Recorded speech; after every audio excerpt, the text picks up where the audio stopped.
کہ جنت میں ایک ایک درخت ایسا ہے کہ اگر ایک گھوڑ سوار 100 سال تک، صحیح بخاری میں آتا ہے 100 سال تک گھوڑے پہ بھاگتا رہے، اس کے سائے سے باہر نہیں نکل سکتا۔ یہ جناب سائز ہے ایک درخت کا، سر ایک درخت کا، تو کائنات پھر کتنی بڑی ہے۔ بخاری مسلم میں آتا ہے جو سب سے آخر میں جنت میں جائے گا نا دوزخ سے نکال کے، وہ سب سے ادنا درجے کا جنتی ہوگا، لاکھوں کروڑوں سال دوزخ میں جلے گا، جب اس کے سارے گناہ دھل جائیں گے دوزخ کے عذاب کے بس، اور آپ بس اس کے پلے صرف یہ نیکی ہوگی، اس نے زندگی میں ایک دفعہ لا الہ الا اللہ کہا ہوگا، بس یہ کلمہ اس نے پڑھ لیا ہوگا، لا الہ الا اللہ محمد رسول اللہ، یا اپنے بھی وقت کے پیغمبر پہ جو اپنے زمانے میں امتوں کے تھے ان پہ ایمان لائے ہوں گے۔ تو جیسے ہی اس کو بخاری مسلم کے الفاظ ہیں دوزخ سے نکالا جائے گا، اللہ تعالیٰ فرمائے گا ہاں بھائی تیرے لیے زمین سے 10 گنا بڑی جنت، تو کہے گا یا اللہ تو خدا ہو کے میرے ساتھ مذاق کرتا ہے۔ تو بخاری مسلم کے الفاظ ہیں کہ اللہ تعالیٰ اپنی شان کے لائق مسکرائے گا اس کی بات کے اوپر، اللہ فرمائے گا مذاق نہیں کر رہا، حقیقت بات ہے کہ جو یہ روئے ارض ہے، یہ جو میریکل پلانٹ ارتھ ہے، اس سے 10 گنا بڑی جنت ہے اس شخص کے لیے جو سب سے آخری درجے کا جنتی۔ اور سر جو شروع میں چلے جائیں گے ان کی جنتوں کا کون اندازہ لگا سکتا ہے؟ بخاری مسلم کے الفاظ ہیں کہ جنت میں ایک درجے والا اپنے سے اوپر والے درجے کو یوں دیکھے گا جیسے تم ستارے دیکھتے ہو، اور وہ فرق ایک نیکی کا ہوگا، ایک نیکی کا، اور یہ درجوں کا۔ یہ تو سر اب ہمیں جب سائنٹسٹ بتا رہے ہیں نا گلیکسیز کی تعداد، اور بتا رہے ہیں جی 2.5 ارب گلیکسیز ہیں، اور ہر گلیکسی میں 300 ارب سے زیادہ سورج اور اس کے ساتھ زمینیں ہیں، تو یہ اللہ نے پورا انتظام کیا ہوا سر۔ اس وقت بھی جتنی کائنات ڈسکور ہو چکی ہے نا، اگر یہی جنتیوں میں بانٹ دی جائے نا تو یہ بھی اس سے بڑی ہے۔ اللہ نے تو کیا کچھ پیدا کرا، اس لیے قرآن حکیم میں آتا ہے نا کہ تمہارے رب کے لشکروں کو کوئی نہیں جانتا اس کے سوا۔ ہم تو یعنی مخلوقات کا احاطہ کر ہی نہیں سکتے جو کچھ اللہ نے پیدا فرما دیا۔ تو اللہ تعالیٰ ہمارا ہے کہ ٹہنیوں والے درخت ہوں گے ان جنتوں کے، فَبِأَيِّ آلَاءِ رَبِّكُمَا تُكَذِّبَانِ فِيهِمَا عَيْنَانِ تَجْرِيَانِ، ان باغوں میں 2 چشمے جاری ہوں گے، فَبِأَيِّ آلَاءِ رَبِّكُمَا تُكَذِّبَانِ فِيهِمَا مِن كُلِّ فَاكِهَةٍ زَوْجَانِ، اور ان باغوں میں ہر طرح کے میووں کی بھی 2 قسمیں ہوں گی، ہر میوے کی 2 قسمیں ہوں گی۔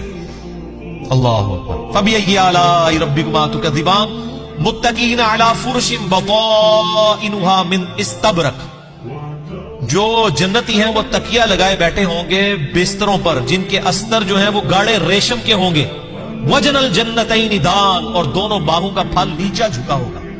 یہ نہیں ہے کہ جناب آپ وہ درخت اتنے بڑے بڑے ہیں تو جناب آپ کو کوئی سیڑھی لگا کے یا کسی ڈرون میں بیٹھ کے جانا پڑے، نہیں، ٹہنی لٹک رہی ہوگی، بلکہ اشارہ کریں گے تو ٹہنی اپنے پاس آ جائے گی، اور آپ اس کو پھل کے توڑ کے کھائیں گے، کیونکہ جنت کو تو فنا نہیں ہے، آپ کے توڑ کے ختم ہوگا ایک اور وہاں پہ لگ جائے۔ جنت میں کوئی چیز ختم نہیں ہونی سر، جتنا مرضی کھاؤ پیو، ختم کوئی چیز نہیں ہوگی، جو آپ کھائیں گے نا آپ، اچھا، اور آپ کو بھی تکلیف سے آزاد کر دیا، کوئی پیشاب نہیں ہے، کوئی پخانہ نہیں ہے۔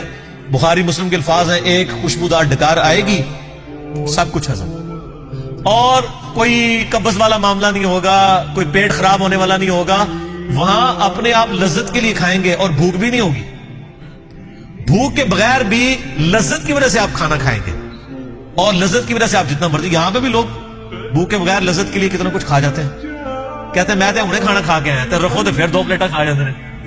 ٹھیک، ادھر بھی اتنے لوگ موجود ہیں، بعد میں جو کچھ بھی بیچاروں کے ساتھ ہوتا رہے تو وہ ایک لادہ بات ہے، لیکن وہاں پہ یہ کچھ نہیں ہوگا۔ فَبِأَيِّ آلَاءِ رَبِّكُمَا تُكَذِّبَانِ فِيهِنَّ قَاصِرَاتُ الطَّرْفِ لَمْ يَطْمِثُهُنَّ إِنسٌ قَبْلَهُمْ وَلَا جَانٌ، ان جنتوں میں نیچی نگاہوں والی حوریں ہوں گی جن کو نہ کسی انسان نے چھوا ہوگا نہ کسی جن نے اس سے قبل۔ اچھا، ان آیات سے اب یہ بھی پتا چل گیا کہ جنوں کے لیے بھی ایک جنت ہے اور انسانوں کے لیے بھی جنت ہے۔ جنوں کے لیے ظاہر ہے ان کی ریکوائرمنٹس اپنی ہیں، آپ کو پتا ہے، صحیح بخاری میں آتا ہے، صحیح مسلم کے اندر کہ نبی علیہ السلام نے منع کیا ہے کہ آپ گوبر یا ہڈی کے ساتھ استنجا نہ کریں، کیونکہ جنوں کی خوراک ہے استنجا۔ ہماری خوراک تو گوبر یا ہڈی کے اندر نہیں اللہ نے رکھی ہوئی ہے۔ تو جنوں کی آرائش کا، ان کی جو خواہشات کا سامان الگ سے ہے، ان کی جنت الگ ہے، انسانوں کی جنت الگ ہے، لیکن ان کے لیے اپنی جنیاں ہوں گی، تواڈے سے تواڈیاں جنیاں ہوں گی، ٹھیک ہے، وہاں لیکن جنیاں نہیں ہوں گی، وہاں پہ بڑی شریف قسم کی بیویاں ہوں گی جی۔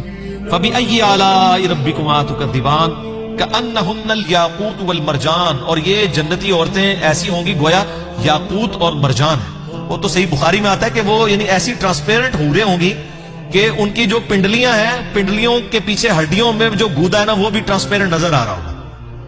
یہاں پہ تو خیر ان چیزوں میں شاید کوئی اتنی اٹریکشن نہ ہو کہ کوئی شیشے کی کوئی حور بن کے سامنے آ جائے. وہاں کی ریکوائرمنٹس ڈیفرنٹ ہیں، وہاں کے لیے وہاں جا کے پتہ چلے گا.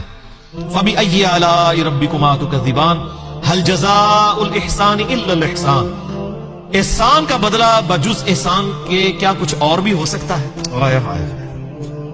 یہ اللہ ہی کا ہی فضل ہے. سر اس آیت کا جو سوز و گداز ہے نا وہ ایک عربی سمجھ سکتا ہے. اللہ تعالیٰ فرماتا ہے کہ جس نے زندگی میرے لیے گزاری، جس نے میرے لیے دنیا میں تکلیفیں اٹھائی، حلال و حرام کی تمیز کی، روکھی سوکھی کھا لی، میری وجہ سے اسے دنیا میں نمازوں کی مشقت اٹھانی پڑی، روزوں کی مشقت اٹھانی پڑی.